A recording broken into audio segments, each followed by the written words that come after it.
ત્યારબાદ બીજી પ્લાટૂન સજ્જ છે હથિયારી પુરુષ પ્લાટૂન કમાન્ડર શ્રી એ ડોડિયા। પીચ કહી શકાય એવું આપણું આ ગુજરાત રાજ્ય છે। ભારતમાં અનેક ક્ષેત્રે પ્રગતિ અને ઉન્નતિ થઈ રહી છે, આપણે સૌ એમના સાક્ષી છીએ।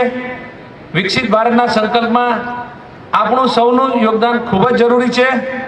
આપણું ગુજરાત રાજ્ય પણ વિકાસ ક્ષેત્રે દેશમાં અગ્રેસર છે। ગુજરાતમાં અનેક સામાજિક સંસ્થાઓ લોકો બધા ભેગા થઈ અને એક સેવાઓને અગ્રેસર આપી વિકાસના નવા આયામો સર કર્યા છે। આપણા પોરબંદર જિલ્લાની વાત કરીએ તો જિલ્લાનું પૌરાણિક, ઐતિહાસિક, પુરાતત્વીય, પ્રવાસન, પ્રાકૃતિક સૌંદર્ય અને સાંસ્કૃતિક દ્રષ્ટિએ ખૂબ અનેરું મહત્વ છે। અયાચક વ્રતધારી કૃષ્ણ સખા ભક્ત સુદામાની તપોભૂમિ છે। પૂજ્ય રાષ્ટ્રપિતા મહાત્મા ગાંધીજીની જન્મભૂમિ છે અને યુવાનોના પથદર્શક સ્વામી વિવેકાનંદની કર્મભૂમિ છે।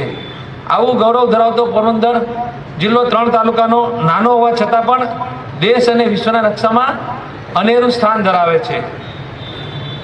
આપણે સૌ જાણીએ છીએ રાજ્ય સરકારની જાહેરનામાથી તારીખ 2 ઓક્ટોબર 1997ના રોજ આપણો પોરબંદર જિલ્લો જુનાગઢ જિલ્લામાંથી વિભાજન થઈને અસ્તિત્વમાં આવ્યો છે અને લગભગ 2.5 દાયકા ઉપરાંતની આ વિકાસ યાત્રામાં જિલ્લાએ નવા વિકાસના સીમાચિહ્નો સ્થાપિત કર્યા છે।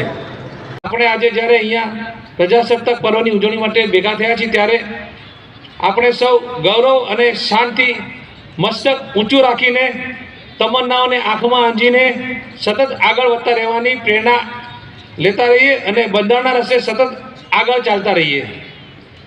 ભારતને આઝાદી અપાવવા માટે જે મહાનુભાવે પોતાનું સમર્પણ કર્યું છે તેમને યાદ કરીએ, તેમના જીવનમાંથી પ્રેરણા લઈએ અને મા ભારતીને પરમ વૈભવના શિખરે લઈ જઈએ। તે માટે આપણે સૌ આજે કટિબદ્ધ થઈએ। આપણે આ સૌ મહાનુભાવના ઋણી છીએ કે તેમણે અપાવેલી આઝાદીના આકાશમાં આપણે આજે મુક્તપણે શ્વાસ લઈ રહ્યા છીએ।